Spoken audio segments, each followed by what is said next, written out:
Eu sou Letícia, mãe da Maria Júlia, e nós estamos aqui para contar, as bênçãos que Deus tem feito através da vida dela e na nossa família. Em 2021, no mês de agosto, a Maria Júlia começou a passar mal e ao ponto da gente ter que levar ela ao médico com ressecamento intestinal muito grande. Quando chegou lá no médico, eu contei para ele que ela estava urinando muito, bebendo muita água, mas para mim, enquanto mãe, achava que é porque estava entrando calor. E o médico falou comigo que poderia ser um possível quadro de diabetes, mas que era para a gente tratar primeiramente o intestino dela, que ficou muito ressecado. Ele pediu para fazer os exames na segunda-feira, porém não deu tempo. No sábado, à tarde, a Maria Júlia começou a prostrar no meu colo. E eu liguei para o meu marido e falei com ele para a gente ir na casa do pai dele fazer o teste de glicemia, porque aquela fala do médico sobre diabetes não saía da minha cabeça. Nós fomos na casa do meu sogro, lá a gente furou o dedinho da Maria Júlia e não mediu, deu HI. A gente não sabia o que era HI, fomos na farmácia. A moça da farmácia disse que era para a gente procurar a UPA, mas ela não quis nos apavorar. Eu liguei para o médico dela e contei para ele. E ele falou comigo que HI era uma glicose acima de 500, que era para mim ir para a UPA com urgência. Nesse tempo, a Maria Júlia tinha 1 ano e 10 meses de idade. Era um bebê ainda. Chegamos na UPA e ali os médicos já foram pegando ela e vários médicos, vários enfermeiros em cima dela, porque ela já estava desmaiando mesmo. Era um quadro de cetoacidose diabética. A glicose da Maria Júlia foi a 634. Ela estava no início de um coma. E eu liguei para o médico dela e depois de algumas tentativas eu consegui falar com ele. E nesse tempo o médico veio aqui na UPA e falou comigo assim: mãe, o quadro dela é grave, ela precisa de um CTI. Aqui em Lagoa não atende ela, nós vamos tentar o mais próximo para ficar fácil para a família. Mas o primeiro lugar que sair a vaga dela nós não podemos esperar, nós vamos encaminhar. E eu consegui contato com o médico dela nesse tempo. O médico dela virou para mim e falou assim: eu sei, eu já vi a vaga dela no sistema, eu estou aqui no CTI de Formiga e já liberei a vaga. E nisso eu vi que era a mão de Deus, sabe, irmãos? Eu vejo assim que Deus permite a gente passar pelas lutas, mas Ele sempre está com a gente. Ele não nos abandona, Ele nos ajuda a passar. E isso era no sábado à noite, chegamos no domingo, 6 horas da manhã, do dia 28 de agosto de 2021. Maria Júlia já foi entrando direto para o CTI, eu enquanto mãe fiquei do lado de fora, ouvindo o choro desesperador da minha filha. E eu orava e falava: Senhor, tem misericórdia da minha filha, tem misericórdia da minha filha. A médica deixou eu acompanhar a Maria Júlia ali no CTI, porque ela ainda era uma criança. E foi tão interessante que Formiga, o CTI é neonatal, são para crianças prematuras. Só tinha um leito para receber crianças da idade da Maria Júlia. E esse leito estava disponível.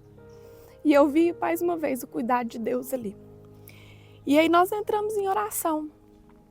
Todas as denominações de Lagoa da Prata, os irmãos de todas as igrejas que a gente conhecia minha família, começou a interceder pela vida da Maria Júlia e nós ficamos ali 4 dias no CTI.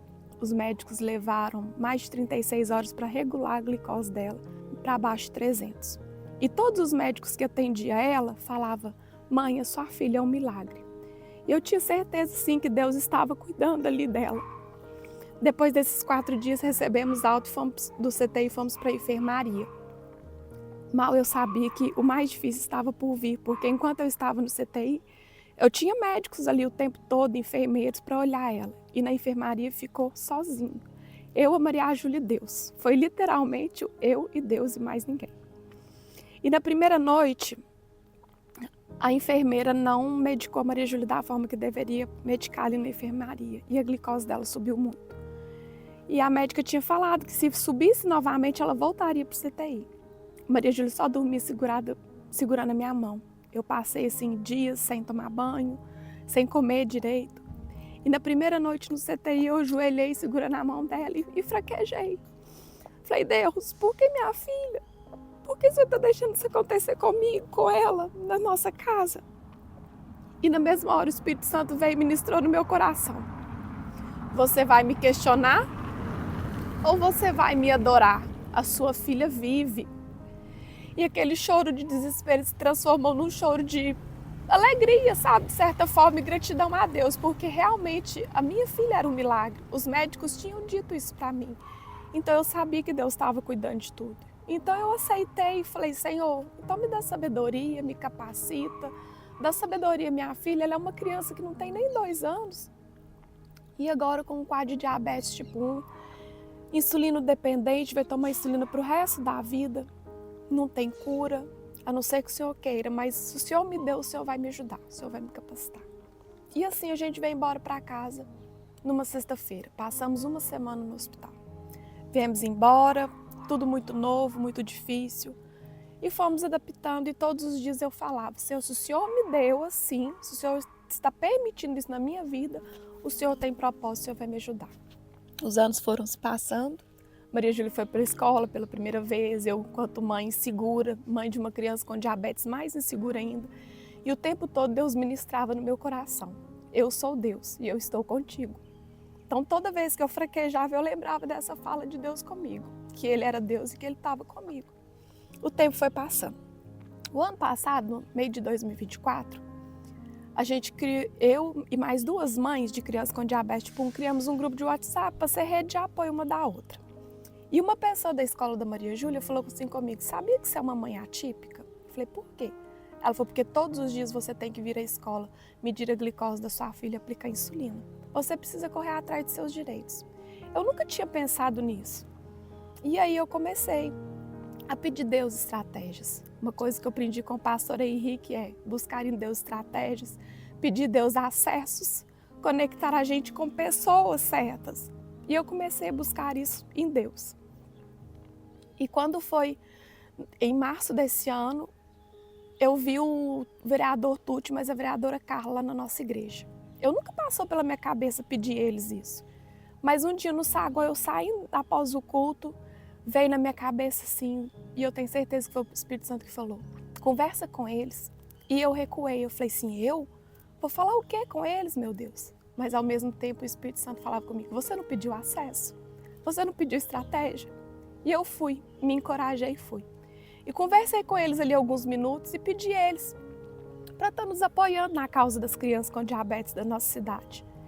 Eles me atenderam, foram muito receptivos comigo e nós começamos a buscar meios, né, de uma forma que a cidade pudesse ajudar essas crianças. E nesse dia, eu lembro como se fosse hoje, era dia 10 de março.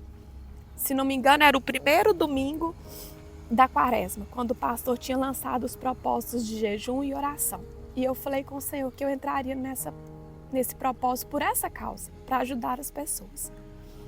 E, para a honra e glória do Senhor Jesus, eu fui na Câmara Municipal, nós fizemos um requerimento ao executivo da nossa cidade e em menos de 2 meses, no dia 5 de maio, o projeto foi aprovado. Todas as crianças da nossa cidade até 12 anos receberão um monitor de glicose contínua, que é um aparelho que a minha filha já usa, não precisa de ficar furando os dedinhos, evita muitas picadas, né, filha? Uhum. Não sofre tanto e nos traz uma qualidade de vida muito melhor. O que eu vejo com isso, irmãos? Que em tudo o Senhor tem propósito, que Deus escolheu a minha filha, a minha casa, para a gente fazer a diferença nessa cidade. Uma cidade onde ninguém tinha olhado por esta causa ainda. Deus me levantou para isso. E um desejo muito grande de lutar por direitos para essas crianças, adolescentes, para todas as pessoas com diabetes tipo 1 da nossa cidade. Então eu vejo que a gente precisa confiar, esperar em Deus e, acima de tudo, ressignificar. Ressignificar as nossas dores, as nossas dificuldades, porque quando a gente serve ao Senhor, nós vencemos, nós vivemos o propósito de Deus e hoje eu reconheço o porquê que Deus permitiu isso na minha casa, na minha filha. Ele poderia ter levantado outra pessoa, mas Ele escolheu a mim e a minha filha para começar essa história na nossa cidade. Então eu sou muito grata a Ele, sou muito grata a esta casa e ao pastor Henrique por sempre nos incentivar e nos impulsionar. Não é isso?